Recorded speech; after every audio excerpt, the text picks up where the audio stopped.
Boa noite, tudo bem com vocês? Deixa eu só ver aqui para eu não cair, né? Até onde eu preciso ir. Ontem eu vi o vídeo do Vitor e eu achei que fazia parte da pregação essa encenação. Falei, que coragem! Eu com 1,53 m eu espatifava aqui. Então, ainda bem que eu estou enxergando aqui, porque eu para cair é 2. Vocês estão bem? A presença de Deus já está neste lugar e eu tenho muita certeza que Deus vai fazer algo incrível na nossa vida nesta noite. Ele já fez e vai continuar fazendo. Quem aqui cresceu na igreja? Uau, ok. Agora, quem de vocês cresceu na igreja e tem mais de 30 anos de idade? É pouca gente, tá bom. Quando eu cresci na igreja e tinha uma música que eu vou tentar cantar aqui para vocês, que ela mexia comigo, só que eu não sei se eu vou conseguir cantar nesse tom aí do meu marido. Dá só de palmas pro meu marido, isso aqui é Israel.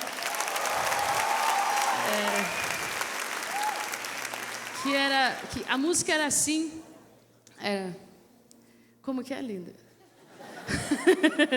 Eu quero ser, Senhor amado, como um vaso nas mãos do oleiro. Muito bem, vocês conhecem? Quebra minha vida e faz-a de novo.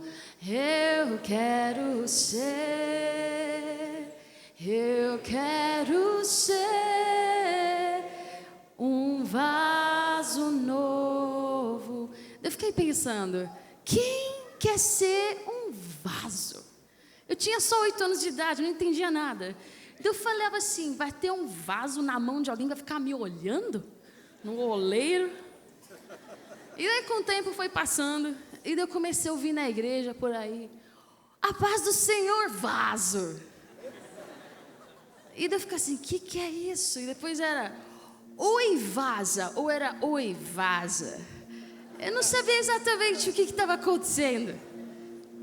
Bem, eu fui crescendo e fui entendendo que a analogia do oleiro e do vaso é uma analogia que é constantemente usada na Bíblia. Por que será que era constantemente usada? É disso que eu vou falar um pouquinho hoje. Naquela época, não havia a porcelana que você usa hoje, nem havia aquele plástico incrível que você usa hoje, e nem aquele prato descartável que você pode jogar fora hoje. Só havia realmente cerâmica. E o oleiro, ele era muito comum nas cidades. Então era muito comum você ver o processo do vaso vindo de uma argila se tornando um vaso. Era muito comum isso. E Deus, ele usa essa analogia muitas vezes para falar com o seu filho. Então eu queria que a gente abrisse aqui em Jeremias 18, de 1 a 6. Vamos abrir Jeremias 18, de 1 a 6. Vocês gostam de Jeremias, pelo jeito? Ok. Jeremias 18, versículo 1 diz assim: a palavra do Senhor que veio a Jeremias dizendo: levanta-te e desce à casa do oleiro, e ali farei ouvir as minhas palavras. Versículo 3: e desci à casa do oleiro, e eis que ele estava fazendo a sua obra sobre as rodas. Versículo 4: e como o vaso que ele fazia de barro quebrou-se na mão do oleiro, tornou a fazer dele outro vaso, conforme o que pareceu bem aos olhos do oleiro fazer. Então veio a mim a palavra do Senhor dizendo: não poderei eu fazer de vós como fez este oleiro, ó casa de Israel, diz o Senhor? Esse como barro na mão do oleiro, assim sois vós na minha mão, ó casa de Israel. Então neste momento a gente vê essa história de Jeremias, que Deus leva ele num lugar para ver o oleiro, porque ali ele queria mostrar que Deus era o oleiro e nós, a casa de Israel, nós o povo dele, éramos o barro. O meu primeiro contato com a argila foi aos mais ou menos meus 10 anos de idade. Naquela época eu era uma criança meio Nutella, sabe? Vocês entendem isso, né?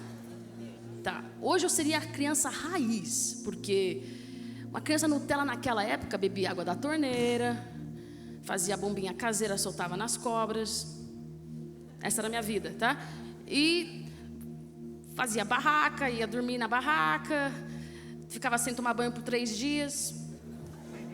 Tá bom, ninguém é tão raiz assim aqui. Porque hoje a criança Nutella é a criança que toma suco light, né? De uma caixinha.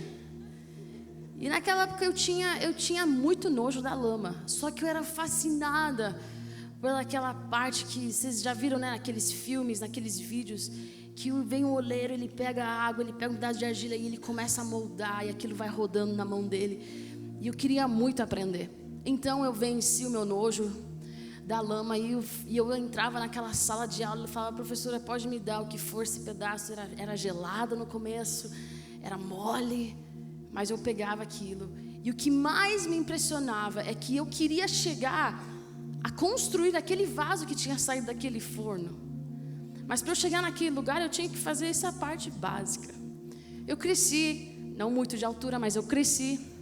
E o tempo passou e, para quem não sabe, eu sou formada em artes visuais. E eu trabalhei muitos anos com cerâmica. Hoje eu trabalho mais com pintura. E se você quer conhecer minhas obras de arte, você pode entrar no site zorilli.com. E ali você pode ver, encomendar sua obra também, se você quiser.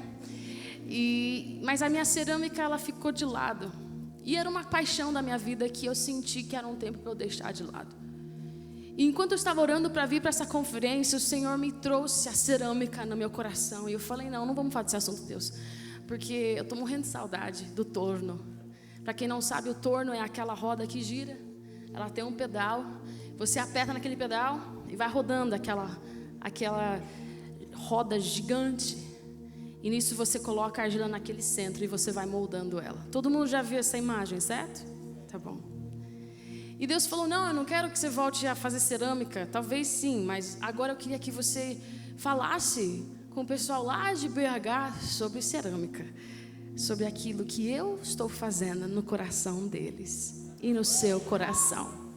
Então, para a gente construir de um pedaço de argila para um lugar de, eu diria, de um vaso de honra, existem vários processos.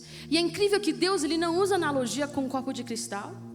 Ele não usa essa analogia com um copo de ouro ou uma taça de prata. Ele usa a analogia do lugar mais, eu diria, mais ordinário e humano que existe. Porque quando você e eu morremos, nós vamos retornar ao quê?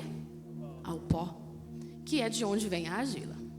Então, o primeiro processo que acontece na construção para essa argila, a gente vê aqui, que se chama o processo da extração do barro.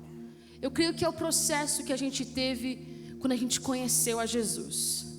É um processo bem grosseiro, uma faxina bem grossa, em que você pega um monte de terra que vai vir junto, pedra, gravetos, galinhos, e você vai peneirar, e o que restar na sua peneira você vai começar a trabalhar.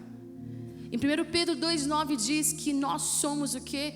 Sacerdócio real, geração santa, povo escolhido, que foi o quê? Tirado das trevas para a sua o quê? Maravilhosa luz. Quem aqui já teve o novo nascimento? E você foi tirado das trevas para a maravilhosa luz. Okay. Esse processo é incrível, é um processo muito lindo, é um processo leve até. Porque é um processo muito milagroso, é um processo que, eu diria que quando você fala: Jesus, Tu és o meu Senhor, naquele momento você encontra Jesus, e aquele seu primeiro amor, ele cresce, você fala: uau! E você está pronto para Deus. E daí você fala assim: usa-me, Deus. E aqueles primeiros meses são incríveis, não é? Ou não? São, você está super feliz, você está apaixonado, está dando tudo certo. De repente, fica difícil. Você fala assim: me enganaram. Eu fui na igreja, me enganaram. Falaram que Jesus ia ser minha alegria. Falaram que Jesus ia curar todas as minhas doenças. Falaram que Jesus ia me dar meu marido lindo. Falaram que Jesus ia me dar minha Mercedes. Falaram tudo isso e olha que eu nesse perrengue. Ninguém é vulnerável para levantar a mão e falar que já passou por isso, né? Tá bom? Estou vendo várias mãos vulneráveis, que legal. Okay? Todos nós vivemos isso. a gente começa a se tornar, a gente era o filho pródigo que voltou para Jesus, a gente está super alegre, daqui a pouco a gente começa a se tornar um filho mais velho que fica lá. E eu? All by myself. E a gente fica cantando essas músicas de sofrência, porque a gente fala, Deus esqueceu de mim. Vamos abrir aqui. A palavra de Deus, ela é incrível porque ela fala tudo o que a gente precisa ouvir, até aquilo que a gente não quer ouvir. 2 Coríntios 4. Segunda carta a Coríntios 4. Versículo 7. Diz assim: temos, porém, esse tesouro. Fala comigo, tesouro. Em vasos de barro, para demonstrar que este poder que a tudo excede provém de Deus e não de nós mesmos. Vamos agora continuar no versículo 8. Sofremos pressões de todos os lados, contudo não estamos arrasados. Ficamos perplexos com os acontecimentos, mas não perdemos a esperança. Somos perseguidos, mas jamais desamparados. Abatidos, mas não destruídos. Trazendo sempre no corpo o morrer de Jesus, para que a vida de Jesus da mesma forma seja revelada em nosso corpo.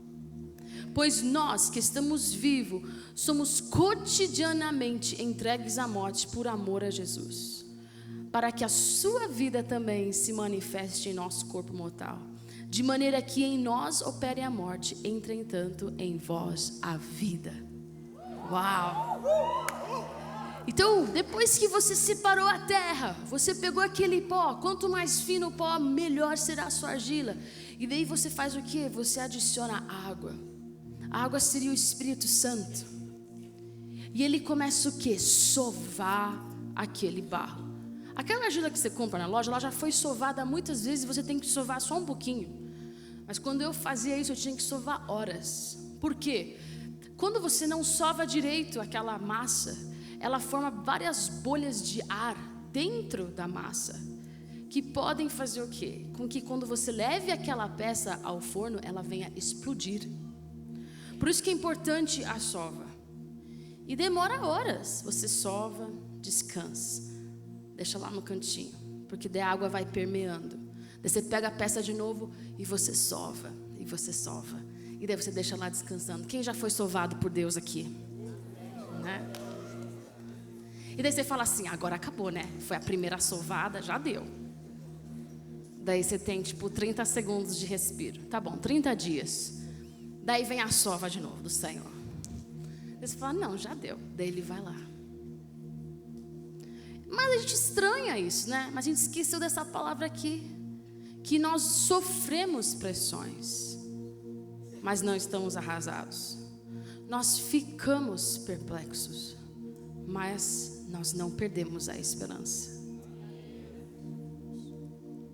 Faz parte da nossa vida. Eu vou falar para você, adolescente, jovem, faz parte da sua vida você estar perplexo. Faz parte da sua vida você sofrer pressão. Nenhum diamante é feito sem pressão. Faz parte da nossa vida. Nós sentimos abatidos, mas nunca desamparados.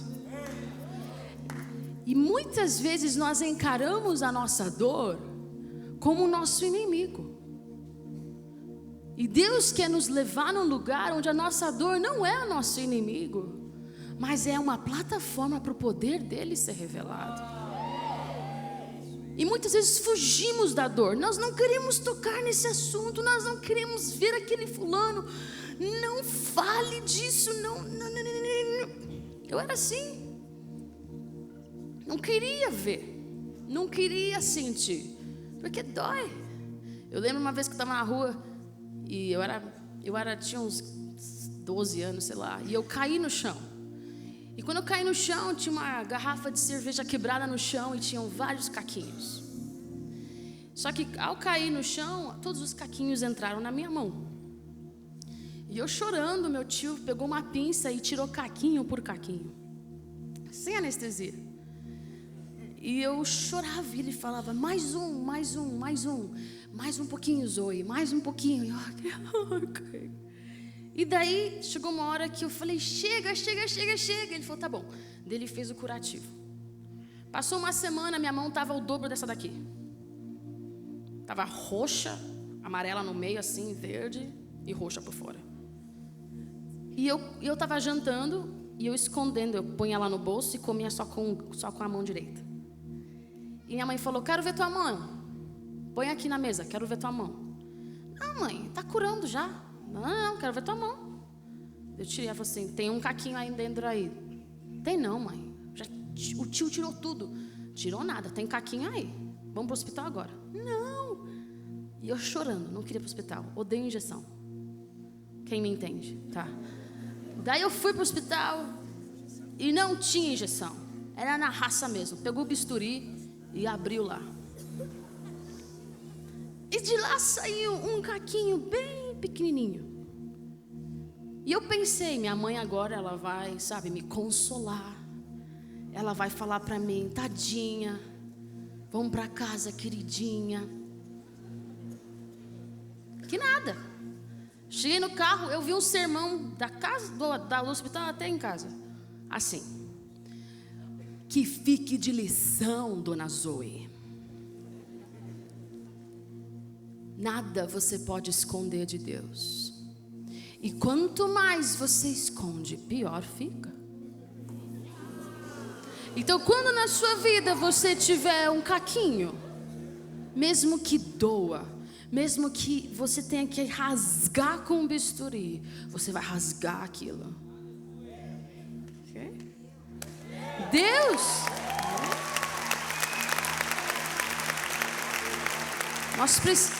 Nós precisamos enfrentar aquilo, às vezes, que está nos incomodando, porque o Senhor nos quer saudáveis. O Senhor nos quer inteiros. Você pode perder sua reputação, você pode perder tudo, mas a tua paz, você não pode perder. A paz de estar reto diante de Deus, a paz de deitar tua cabeça no travesseiro toda a noite, saber que você não está escondendo nenhum segredo, que você está o quê? Nu, despido diante da presença dEle. A sova faz isso com a gente. A sova nos leva a um lugar de dor, mas é um lugar que Deus está fazendo aquilo não porque Ele não quer, Ele não gosta de você. Deus, Ele ama você. Eu trabalhei com cerâmica por muitos anos e eu nunca tive raiva de uma argila. Eu nunca olhei uma argila e pensei, nossa, lá vamos sovar. Eu estava sovando porque na minha mente eu não estava vendo aquela argila, eu estava vendo o quê? Aquele vaso. Eu estava vendo aquele prato. Eu estava vendo aquela xícara maravilhosa que ela ia se tornar. E eu estava pensando lá na frente, eu preciso sovar para que ela não entre no forno e estoure. Então vamos ver aqui o terceiro passo da sova, depois da sova, é a modelagem. É a hora que vocês provavelmente vê no seu Instagram aqueles vídeos que começa a subir aquela massa maravilhosa. Mas antes disso, o torno está girando e você coloca a peça no meio, depois de ela ter sido sovada. E você precisa centralizar ela. Mas para você centralizar ela, você precisa ter bíceps. Conhece qualquer pessoa que trabalha com cerâmica e fala para ela, faz assim. Você vai sentir. Tem alguém aqui que trabalha com cerâmica? Tem uns muque aqui? Não, tá bom. Não sintam o meu muque aí, não, tá? Ele tá fraco hoje. Mas daí a gente vai o quê? Pressionando. Quando a gente pressiona aquela massa, ela centraliza. Porque nós precisamos estar centralizados em Jesus para crescer. E quando a gente é centralizado, Jesus, o bom oleiro, ele começa a subir a massa. E ela sobe simetricamente e perfeitamente. E você precisa colocar muita água, é muito Espírito Santo, para que ela esteja moldada. É muito Espírito Santo para o nosso coração ser quebrantado. É muito Espírito Santo para a gente estar maleável na presença de Deus. E quando a gente começa a subir, você não pode fazer a cerâmica com luva, você precisa fazer com a tua mão crua, assim, desse jeito. E se tiver uma pedrinha, a sua mão vai sentir. Ao olho nu ninguém vai ver, mas a sua mão vai sentir. daí o que você faz com aquela pedrinha? Você arranca ela, destrói todo aquele vaso, sova tudo de novo e põe no torno tudo de novo. Deus, Ele ama você. E às vezes você sente que você está chegando no seu destino em Deus. Você sente que está chegando a romper. E de repente você voltou a estaca zero. Quem já sentiu isso? E você fala, não é possível, Deus. Não, a gente combinou, nosso combinado foi assim. Nosso combinado é o seguinte, né? Daqui 2 anos, daqui 3 anos, eu já ia estar fazendo isso daqui. E Deus te leva lá naquela estaca zero e você fala assim, por que raios? Ó céus, a vida! Porque Deus, Ele sentiu uma pedrinha. E Ele quer você lindo, perfeito, sem nada. Ele não quer você com alguma coisa para fora, Ele quer você inteiro. Então Ele vai arrancar o que for necessário e Ele vai mover. Ele vai sovar você de novo, Ele vai te pôr no torno de novo e Ele vai fazer você crescer bem. E é incrível que Ele faz isso. Porque Ele não está pensando em te machucar, Ele está pensando em te aprimorar. Ele está pensando no que você vai se tornar. Daí tá bom, não tem mais nenhuma pedrinha, não tem mais nada. E o que acontece aqui? A gente vai para a secagem. É o penúltimo passo. Que depois que você faz toda aquela peça maravilhosa, você não pode tacar ela no forno, ela precisa secar. E ela tem que secar sozinha. Ela não pode secar com um monte de outros vasos, ela precisa secar em um lugar onde tem ventilação.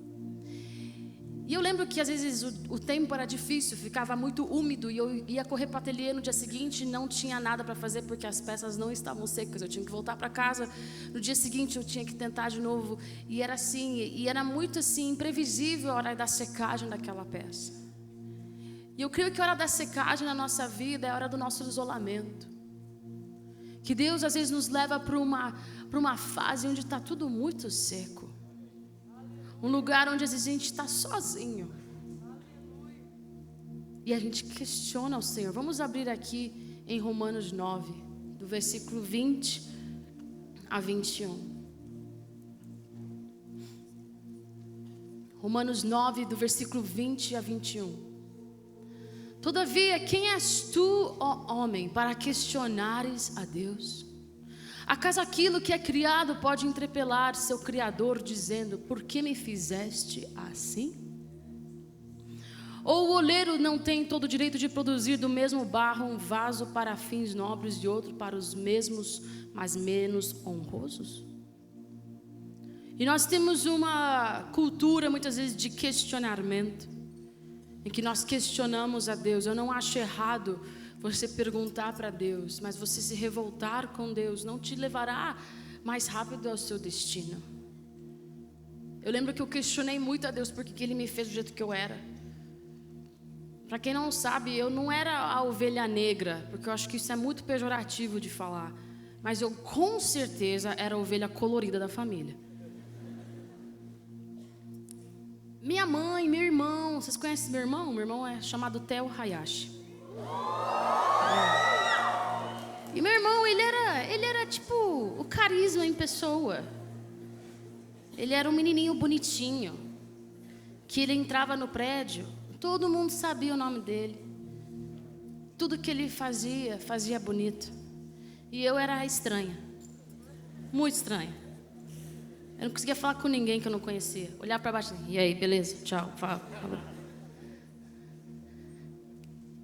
E eu não sabia o que era da minha vida. Todo mundo sabe o que é da vida, né? Eu queria ser tudo. Eu queria ser cabeleireira. Depois eu queria ser padeira. Depois eu queria ser enfermeira.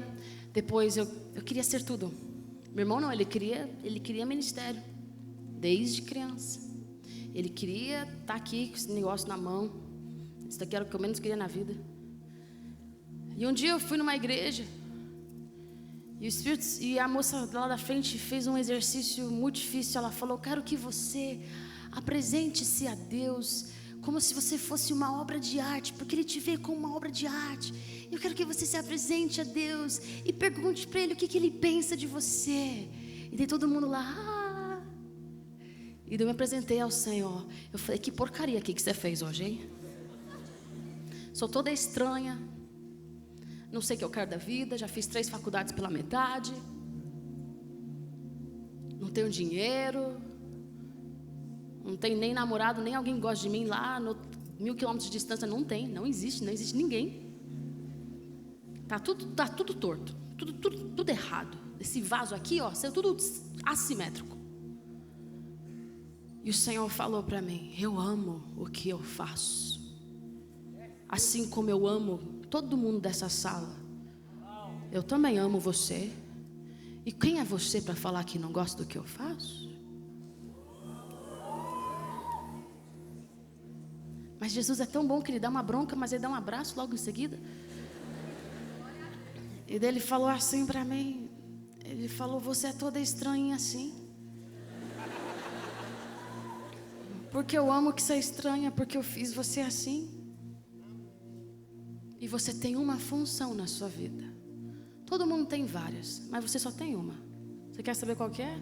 Eu falei, claro, só me fala, porque eu faço bacharelado, mestrado, doutorado nessa função. Daí o Senhor falou, eu só quero sua obediência. Eu só quero o seu sim, filha. O resto deixa comigo.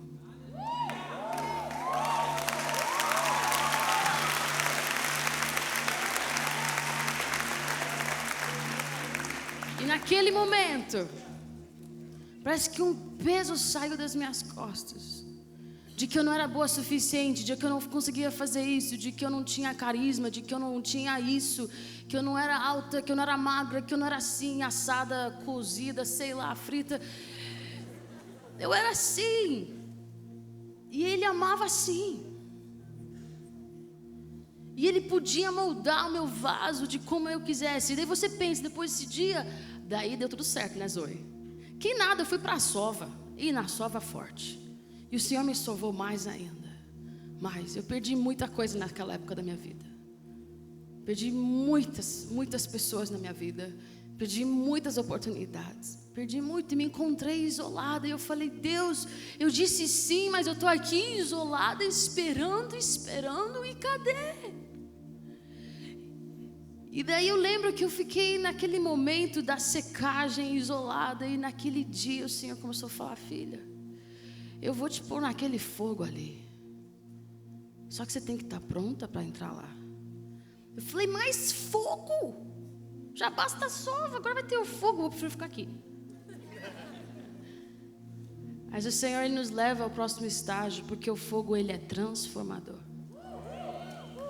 Enquanto a peça está secando, você pode ainda pôr água nela e ela pode voltar a ser argila. Depois que você enfia uma peça no forno, não tem mais volta. Você vai ter que moer ela, passar por processos horrorosos para ela chegar a ser argila de novo. E quando você coloca uma peça, que sei lá, o seu forno tem quanto? 350 graus, né? 400 graus, seu forno tem? Um forno de cerâmica é 1000 graus para cima. Então você coloca essa peça num forno de 1000 graus. E daí ele retira essa peça. E se ele colocar essa peça, se ela não foi sovada o suficiente, ela pode explodir e quebrar todas as peças lá dentro do forno. Deus, Ele quer te preparar tanto para quando Ele te colocar no forno, você não vai estragar nada que está acontecendo lá. Talvez o seu destino envolva outras pessoas, é quase 100% de chance. E Deus está te preparando para isso, para que quando você entrar naquele lugar, você só seja uma bênção naquele lugar. E não venha quebrar nada ao seu redor. E depois do forno é o último processo, que eu acho incrível. É o processo que Deus, Ele retira, o oleiro, Ele retira aquela peça do forno, Ele esfria aquela peça e Ele pinta aquela peça. E o bizarro é que dele põe de novo no forno. E ela sai mais linda do que você pode imaginar. Você é esse vaso na mão do oleiro. Eu não sei em que fase você se encontra hoje. Talvez você acabou de ser extraído da terra e você está naquela vibe de tipo, cara, tô muito loucão por Jesus. Talvez você esteja naquela fase em que você está sendo sovado por Ele. Talvez você já passou por tudo isso e você saiu provado pelo fogo e Deus está te embelezando nesse instante. Talvez você está sendo sovado, talvez você está sendo destruído, amassado e reconstruído, destruído, reconstruído, destruído, reconstruído, porque não importa em que estágio você está, o oleiro está te olhando com o maior sorriso no rosto. Porque ele não está te vendo como um peso na vida dele que ele tem que ficar amassando. Não, Deus está te vendo como aquilo que ele já está enxergando lá na frente. Eu sou artista e quando eu vou pintar uma tela, eu não fico pensando que ela está branca. Eu me animo com a tela branca, porque eu sei que ela não vai ficar daquele jeito, que alguma coisa vai acontecer de belo nela. Quando o oleiro vê aquele pedaço de terra, ele não vê o pedaço de terra, ele vê um vaso de honra. Quando Deus te olha hoje, Ele te vê no seu amanhã. Só que é tempo de você começar a ver o seu amanhã também. Porque muitas vezes nós cristãos estamos presos na nossa dor, presos no nosso processo, e estamos perdendo de vista o olhar do oleiro que está moldando a gente. Quando Deus está com a mão dele na tua vida, Ele está próximo de você. Ele não está longe te olhando, Ele está ali segurando você. E nesta noite eu queria muito que a gente conseguisse falar sim para os processos que Deus tem na nossa vida. Que a gente conseguisse chegar nesse lugar de falar: Deus, eu vou amar o meu presente. A maior dificuldade dessa geração hoje é amar o presente. Ele só pensa no futuro ou se compara com alguém que está fazendo algo no futuro que você queria ter feito. O que Deus te deu hoje? Fala eu. Fala eu. Isso, Deus te deu você. Talvez você está todo zoado. Talvez o você está tudo quebrado. Mas Deus ama o você hoje. E a gente precisa abraçar o nosso hoje, para que a gente possa melhorar o nosso amanhã. Eu não gostava de mim, nem um pouquinho. E eu comecei a pensar: Deus, eu preciso abraçar e gostar de mim hoje, para que um dia o meu hoje seja melhor. Então eu comparava a Zoe hoje com o ideal que a Zoe pode ser. E eu tive que desmontar esse ideal, porque ele não existe. E eu amar esse presente. E com a água que é o Espírito Santo, deixar Ele me moldar naquilo que Ele quer que eu seja. Porque isso é o ideal. Você está insatisfeito com a sua vida? É porque você está comparando com o ideal que você criou que nem existe. Mas se você abraçar o hoje, você viverá o ideal que Deus já viu e está vendo. Então hoje a gente vai fazer um exercício. Vocês topam? Tá bom. Você vai pegar agora o que tiver no seu colo e colocar embaixo da cadeira. Tudo. Celular, bolsa. Eu quero que suas mãos estejam livres agora.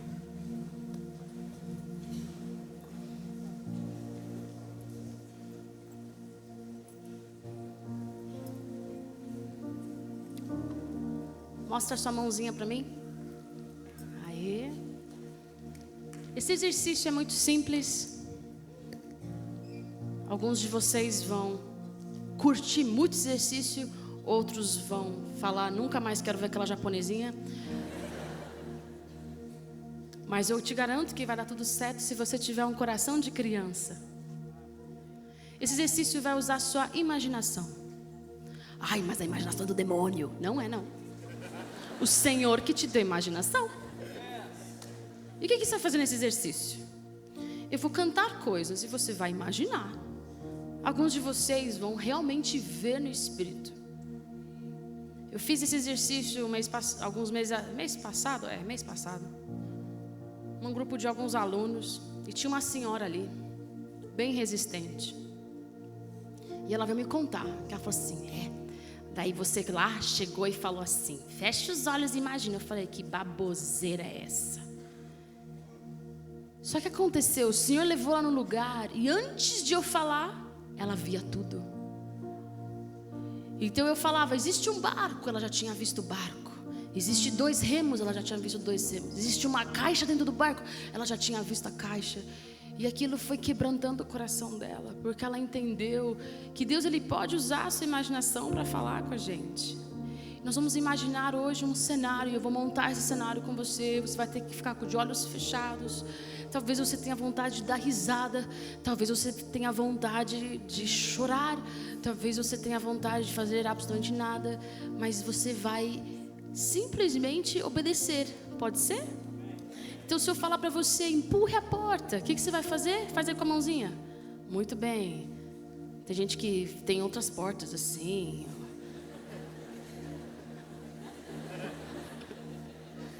E daí talvez eu vou falar para você, sente no banco, pegue alguma coisa na mão, você vai pegar na imaginação. Combinado? Quem vai fazer isso com você é o Espírito Santo. Eu só vou auxiliar aqui, tá bom? Você pode fechar os seus olhos agora e comece a falar, Espírito Santo, eu me abro a Ti.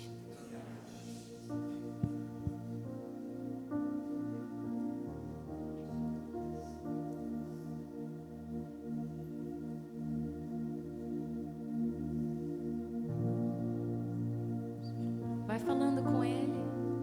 Se você ora em línguas, você pode orar em línguas agora. Vai se enchendo do Espírito Santo.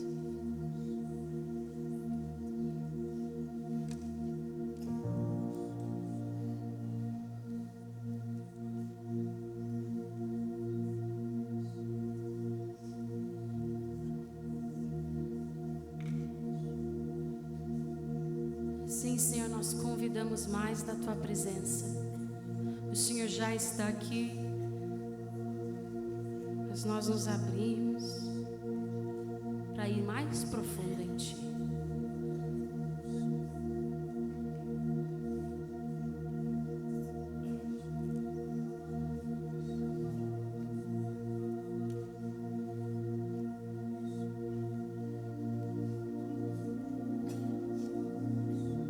Respire bem fundo.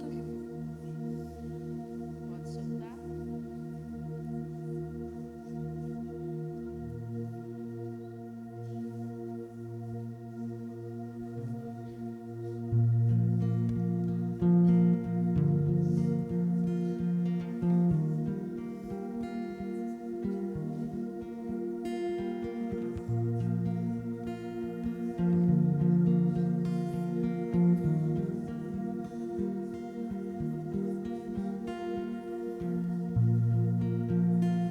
Existe uma rua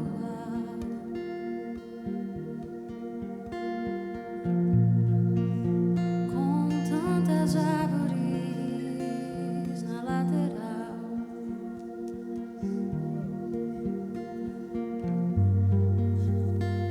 No fundo,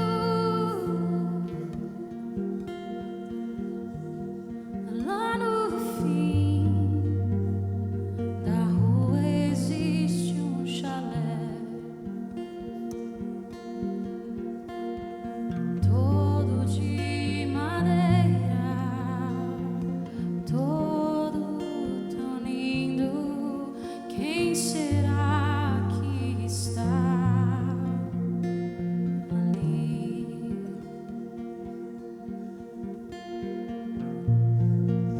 Pode ir andando.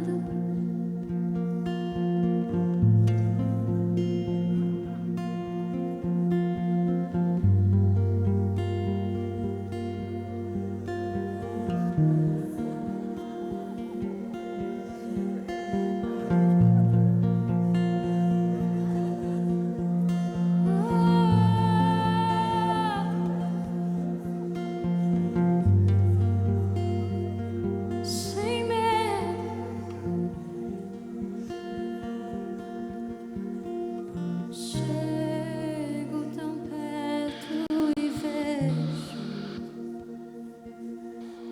porta está escrito: seja bem-vindo. Quem será que está ali? Quem será que é tão aberto assim? Será que eu posso entrar? Será que eu posso ver? Será que eu posso ir além? Será que eu posso entrar? Será que eu posso ir e descobrir?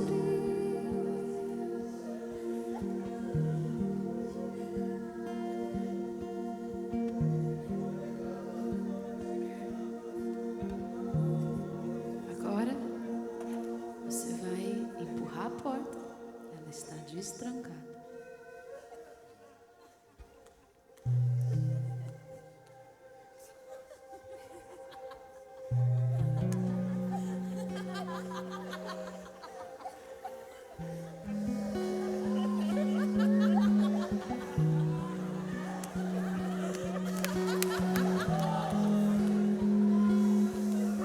Eu abro a porta e vejo um homem sentado de costas pra mim,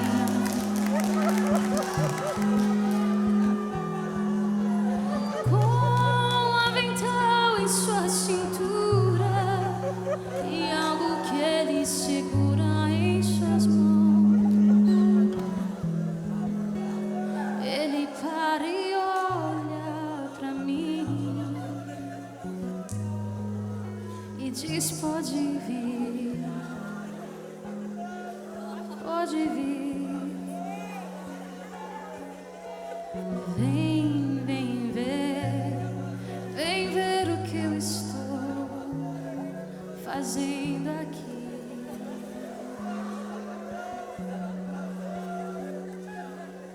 Se aproxime.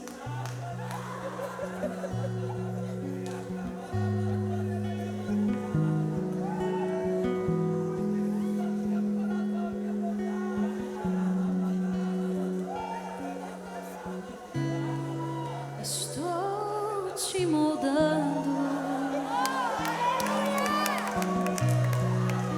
estou te fazendo de novo. Estou tão feliz que você está em minhas mãos.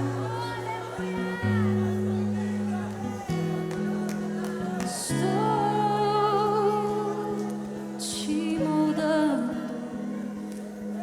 estou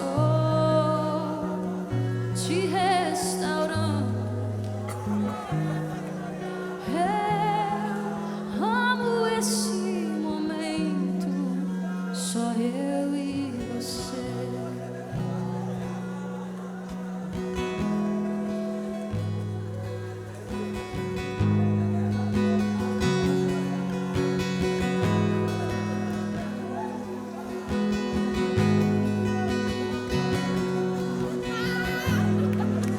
Sou eu e você, sou eu e você. Mas meu maior prazer, deixa eu fazer o que eu quero. Deixa eu moldar o que eu quero. Deixa eu arrancar tudo aquilo que não é teu. Só deixa-me, só deixa-me. Agora você vai conversar com ele. Tem uma cadeira bem na frente dele. Você pode se assentar ali. Fale para ele o que você está pensando. e sentindo. Fale com o Pai amoroso, que é esse oleiro.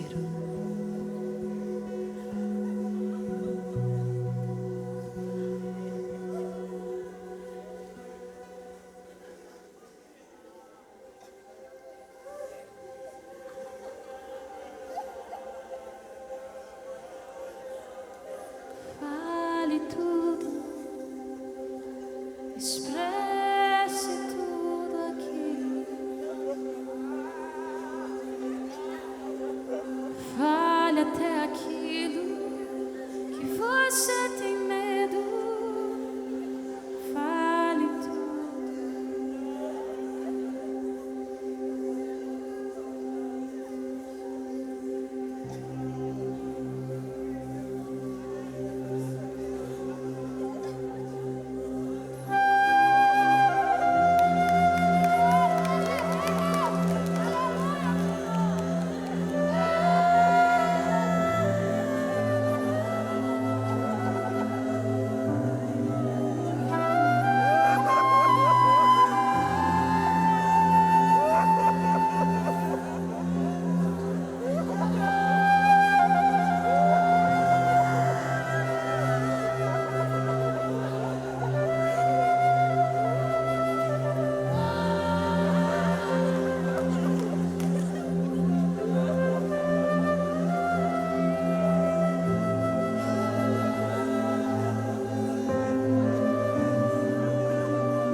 ficar de pé. Abrace a Ele. Se levante de verdade fisicamente. Abrace o Pai. diga sim a Ele. Senhor, te amo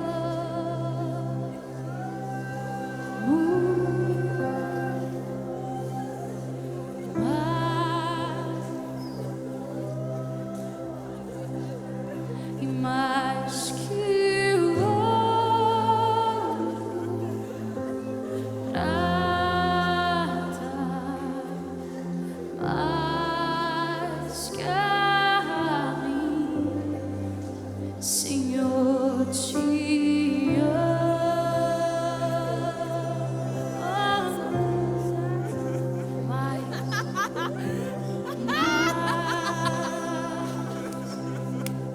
mais que o ouro, mais que o ouro, prata,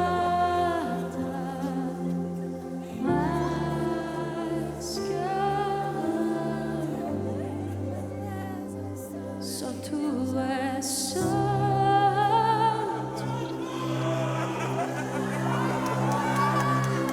só tu és santo.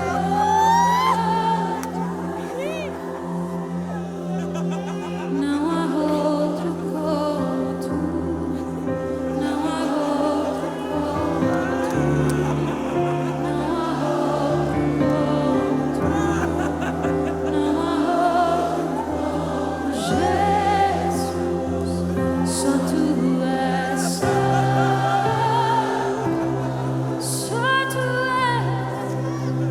só tu és santo.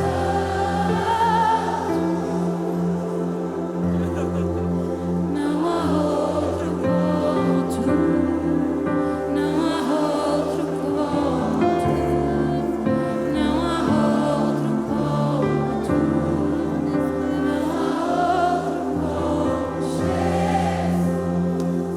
Só tu és santo,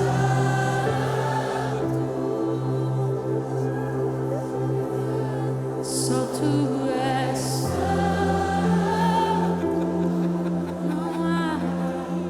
Não há outro como tu, não há outro como tu, não há outro como tu, não há outro como Jesus. Só tu és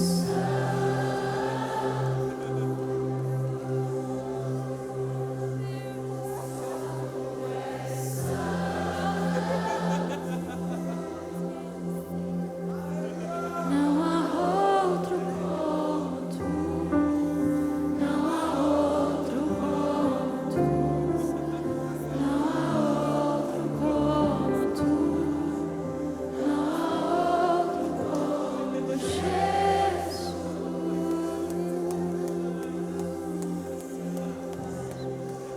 Dê um beijo pra Deus, dá um beijão pra Ele.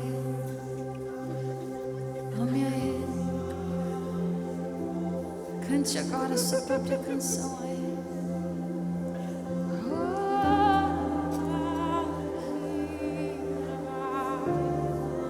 Ergue a sua voz.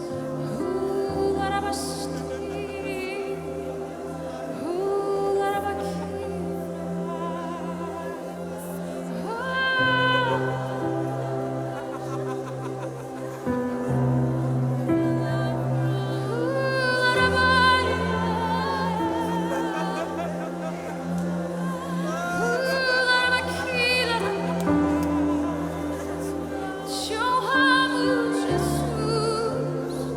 Te honramos, Jesus. Te honramos.